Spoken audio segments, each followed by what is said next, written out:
ఒక ఊళ్ళో నలుగురు మిత్రులు ఉండేవారు. వాళ్ళ పేర్లు రామారావు, రాజుబాబు, నారాయణ, శేషు. నలుగురు హైస్కూల్ చదువు పూర్తి చేశారు. ఎస్ఎస్సి ఎగ్జామ్స్ అయిపోయాక ఒక హోటల్కి వెళ్లి టీ బ్రేక్ఫాస్ట్ చేద్దామని నిర్ణయించుకున్నారు. ఆదివారం రోజు సైకిల్ మీద హోటల్కి చేరుకున్నారు. వాళ్ళ నలుగురు మాట్లాడుకోవడం మొదలుపెట్టారు. 40 ఏళ్ల తర్వాత మళ్లీ ఇదే తేదీన అంటే ఏప్రిల్ 4న ఉదయం 10 గంటలకు ఈ హోటల్లో కలుద్దాం అన్నాడు రామారావు. ఎందుకలా? అన్ని సంవత్సరాలు కలుసుకోకుండా ఉండడం ఎందుకు? ఎన్నాళ్ళు కలిసి తిరిగాం, కలిసి ఆడుకున్నాం, కలిసి గడిపాం. కనీసం 2-3 సంవత్సరాలకు ఒక్కసారైనా కలుసుకుంటే బాగుంటుంది కదా అన్నాడు రాజుబాబు. అలా వద్దు, ఎవరి దారిన వాళ్ళు వెళ్ళిపోదాం. 40 సంవత్సరాల తర్వాత కలుసుకుంటే ఎవరు ఎలాంటి స్థాయికి చేరుకున్నామో ఒకరికొకరు చెప్పుకుంటే చాలా థ్రిల్గా అనిపిస్తుంది అన్నాడు నారాయణ. సరే, అలాగే చేద్దాం. అప్పటి వరకు మనమందరం చాలా కష్టపడాలి, మంచి స్థాయికి రావాలి. మనం మళ్లీ కలిసిన రోజు మన స్థాయి గురించి గర్వంగా చెప్పుకునేలా ఉండాలి అన్నాడు శేషు. చివరికి ఈ ఆలోచన మిత్రులు నలుగురికి అంగీకారం అయింది. తమకు టీ బ్రేక్ఫాస్ట్ అందించిన వెయిటర్ నాగరాజు ఇదంతా వింటున్నాడు. అతను నెమ్మదిగా వాళ్ళ దగ్గరకు వచ్చి ఇలా అన్నాడు. నాది మీ వయసే. 40 సంవత్సరాల తర్వాత నేను ఎక్కడే ఉంటే కనుక మీ అందరి కోసం ఈ హోటల్లో వేచి ఉంటాను అన్నాడు. వాళ్ళు నవ్వుతూ సరే అన్నారు.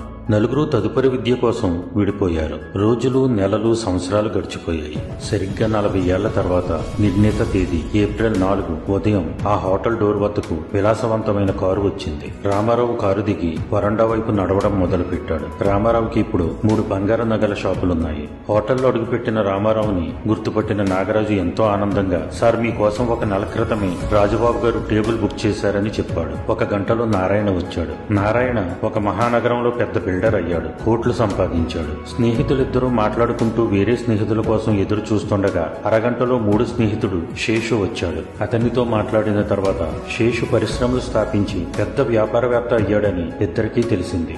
అందరూ ఆనందపడ్డారు. స్నేహితులు ముగ్గురి కళ్ళు పదే పదే డోర్ వైపు చూస్తున్నాయి. రాజుబాబు ఎప్పుడు వస్తాడా అని. ముగ్గురు 40 ఏళ్ల తర్వాత కలుసుకోవడం వల్ల చాలా చాలా ఆనందంగా ఉన్నారు.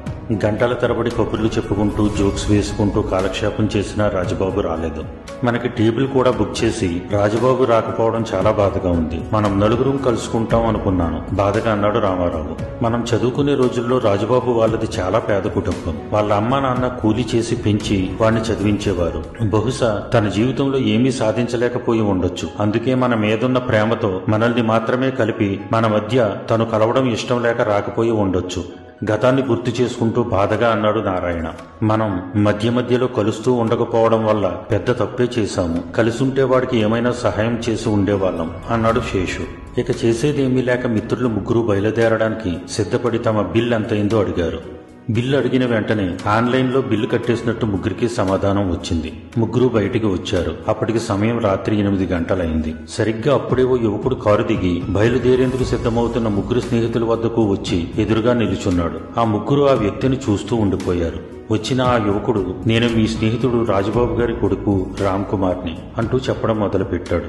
ఈ రోజు మీ రాక గురించి నాన్నగారు చాలాసార్లు చెప్పారు. మిమ్మల్ని కలవడం కోసం ఎంతో ఆతృతగా ఉండేవారు. ఈ రోజు కోసమే నేను ఎదురు చూస్తున్నాను. కానీ గత నెలలో తీవ్ర అనారోగ్యంతో మా నాన్నగారు చనిపోయారు అంటూ ఒక క్షణం ఆగి కళ్ళు తుడుచుకుని మళ్లీ చెప్పసాగాడు. చనిపోయే ముందు మా నాన్న ఇలా అన్నారు. నేను ఈ లోకంలో లేనని తెలిసినప్పుడు నా స్నేహితులు ఆనందంగా గడపలేరు. ఒకరినొకరు కలుసుకున్న ఆనందం కోల్పోతారు. నా గురించే తలుచుకుని కుమిలిపోతారు. అందుకే ఆలస్యంగా వెళ్లమని ఆదేశించారు. తన తరపున మిమ్మల్ని కౌగిలించుకోమని కూడా అడిగారు అంటూ తన 2 చేతులు చాచాడు. మిత్రులు ముగ్గురు ఉబికి వస్తున్న దుఃఖాన్ని ఆపుకుంటూ కౌగిలించుకున్నారు. చుట్టుపక్కల జనాలు ఈ దృశ్యాన్ని ఆసక్తిగా చూస్తున్నారు. ఈ యువకుడిని ఎక్కడో చూసినట్లు ఉంది అనుకుంటున్నారు.